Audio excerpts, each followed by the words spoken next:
Bismillahirrahmanirrahim. Assalamualaikum warahmatullahi wabarakatuh. Baiklah, kami dari kelompok 4 akan mempresentasikan tentang hipofisis posterior anterior yang beranggotakan saya sendiri, Sari Ramadhani, sebagai moderator dan rekan saya Nur Faidi sebagai pemateri. Baiklah, kita langsung masuk ke materi pertama tentang struktur dan fungsi hipofisis anterior. Di mana anterior hipofisis itu berasal dari oral ectoderm yang mempunyai aktivitas sebagai kelenjar endokrin dengan kelompok sel di dalam folikel-folikel. Kebanyakan sel neuroendokrin maupun sel sekretori tersebar di bagian anterior hipofisis. Di dalamnya termasuk sel-sel folikular yang mengelilingi folikel-folikel, sel aglunat, dan tonjolan percabangan sitoplasma. Juga dijumpai sel-sel yang tidak mensekresikan hormon spesifik dan mitokondria yang kaya dengan onkosit. Kemudian, struktur dari hipofisis itu terdiri atas 3 bagian. Yang pertama itu ada part distal, yaitu bagian yang paling besar yang terletak di lobus anterior. Kemudian ada pars tubularis, yaitu bagian yang mengelilingi tangki infundibular atau bagian kranial. Kemudian ada pars intermedia, yaitu bagian yang terpisah dari membelah hipofisikal. Di mana secara umum fungsi dari hipofisis anterior itu berfungsi dalam mengatur pertumbuhan, kemudian pematangan organ dan fungsi sistem reproduksi, serta fungsi tiroid yang sejalan dengan hormon-hormon yang dihasilkan nantinya. Selanjutnya, kita masuk ke dalam hormon hipofisis anterior yang fungsinya, golongan, serta mekanisme kerjanya. Di mana bagian anterior hipofisis ini merupakan bagian kelenjar hipofisis dengan aktivitas sekretorik yang tinggi dan mengandung sel-sel epitelium yang dikelilingi oleh sinusoidal yang luas. Secara histologi terdapat 3 macam jenis sel yang terdapat dalam hipofisis anterior ini. Ada beberapa hormon yang dihasilkan oleh bagian hipofisis anterior ini seperti ada growth hormone, kemudian ada ACTH, ada TSH, ada FSH, LH, dan LTH, dan PRLH. Yang pertama kita masuk ke hormon pertama yaitu growth hormone atau GH, merupakan hormon pertumbuhan yang dikenal dengan nama somatotropik. Hormon ini merupakan hormon yang menstimulasi pertumbuhan jaringan. Hormon ini disekresikan oleh sel acidofil dari adenohipofisis. Hormon pertumbuhan ini berpengaruh pada otot, ginjal, jaringan, adiposa, dan hepar. Sekresi hormon GH diatur secara sentral oleh hormon hipotalamus, yaitu GHRH dan somatostatin. Hormon GH ini berfungsi untuk merangsang produksi GH, sedangkan somatostatin menghambat sekresi GH. Pelepasan GH juga diregulasi oleh respon neurohormonal. Yang kedua, kita masuk ke adrenocorticotropic hormone atau ACTH, merupakan hormon dengan rantai polipeptida panjang mengandung 30 unit asam amino. Hormon ini mengontrol fungsi korteks adrenal dengan cara mengatur pengeluaran glukokortikoid dari korteks adrenal. Pengaturan sekresi ACTH dari adenohipofisis diatur dalam 2 cara, yaitu ada bukti-bukti sel neuron sekretori bagian posterior hipotalamus dan median eminens mensekresikan substansi neurohormonal ke sistema portal hipofisis yang akan menuju bagian sinusoid adenohipofisis dan menstimulasi sel-sel di bagian tersebut untuk memproduksi hormon. Substansi kimia neurohormon ini merupakan faktor pembebas berupa rantai polipeptida pendek. Yang ketiga, hormon thyroid stimulating hormone atau TSH merupakan hormon yang dikeluarkan oleh bagian adenohipofisis yang berfungsi mengatur kelenjar tiroid dengan menstimulasi pembentukan tiroksin dan membebaskan dari kelenjar tiroid. TSH merupakan hormon glikoprotein dengan berat molekul berkisar 28.000 mW dan disekresikan oleh sel basofil. Konsentrasi TSH dalam peredaran darah dikontrol oleh thyroid releasing factor atau TRF dari hipotalamus. Sekresi dari TSH distimulasi oleh TRH. Tripeptida yang dihasilkan oleh bagian medial dari nukleat paraventrikular Somatostatin yang dihasilkan oleh nukleat paraventrikular dari hipotalamus yang menghambat pelepasannya. Akson dari sel ini mengarah ke eminesia mediana, di mana produknya disekresikan melalui plexus primer dan dibawa ke adenohipofisis melalui sistem porta. Paparan terhadap suhu yang dingin meningkatkan TRH. T3 dan T4 memblok sekresi dari TSH melalui feedback negatif terhadap hipotalamus dan hipofisis.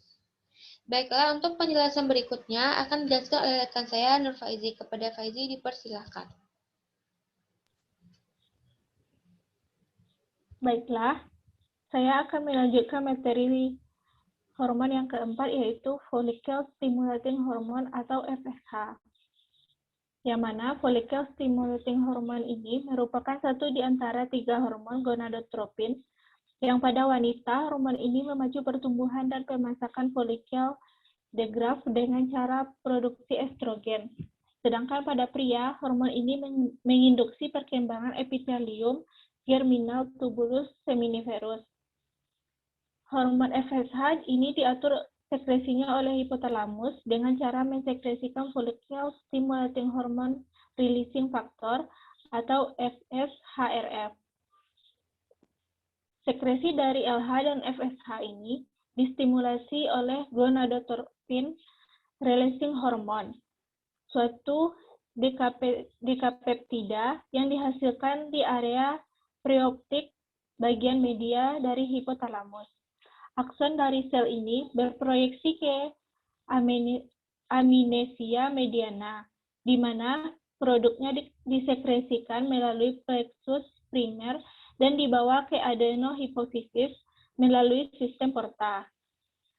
Sekresi dari hormon LH dan FSH ini dipengaruhi oleh mekanisme feedback positif dan negatif dari GnRH.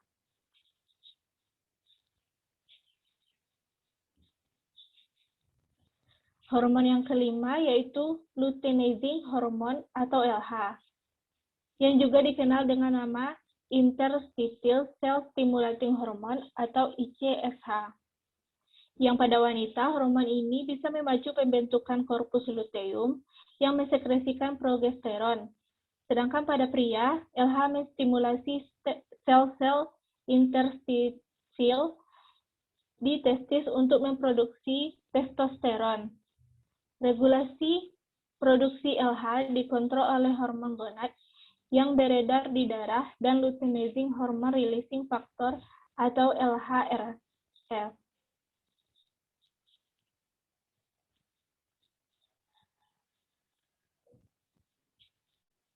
Hormon yang keenam yaitu luteotropin hormone atau LTH, yang mana ini kadang disebut sebagai hormon laktogenik yang bertanggung jawab untuk memelihara korpus luteum saat terjadi kehamilan. Hormon ini memacu perkembangan kelenjar mamae dan pembentukan serta sekresi air susu selama periode laktasi. Dalam hubungannya dengan estrogen dan progesteron, prolaktin menyebabkan sekresi air susu dari mamae wanita. Prolaktin juga menghambat gonadotropin di ovarium.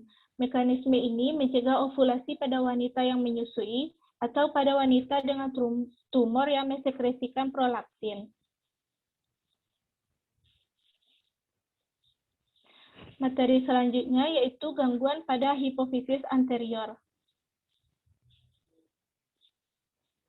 Yang pertama yaitu tumor pituitari. Tumor ini bisa mengganggu proses pelepasan hormon. Tumor ini juga mungkin menekan bagian lain dari otak sehingga mempengaruhi penglihatan atau menyebabkan penyakit kepala. Meski demikian, tumor pituitari ini umumnya tidak menjadi kanker. Gangguan selanjutnya yaitu hipopituitarisme. Terjadi saat kelenjar pituitari tidak bisa memproduksi atau sangat sedikit dalam memproduksi beberapa hormon. Kondisi ini bisa saja mengganggu proses pertumbuhan atau fungsi reproduksi seseorang. Selanjutnya yaitu akromegali.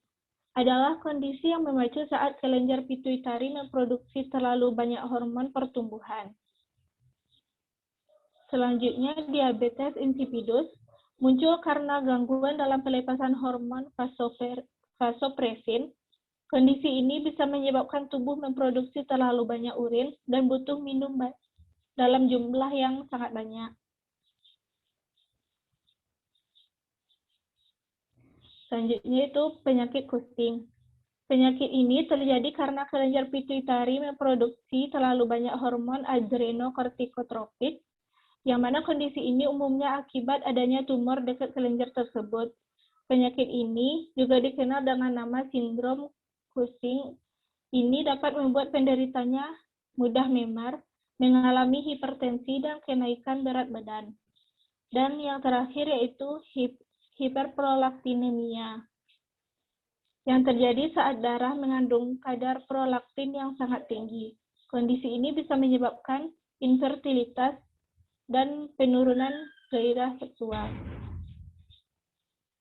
Sekian materi yang dapat saya sampaikan. Saya kembalikan pada moderator. Baiklah, sekianlah materi dari kelompok kami. Terima kasih atas segala perhatian. Mohon maaf atas segala kesalahan. Kami akhiri. Wassalamualaikum warahmatullahi wabarakatuh.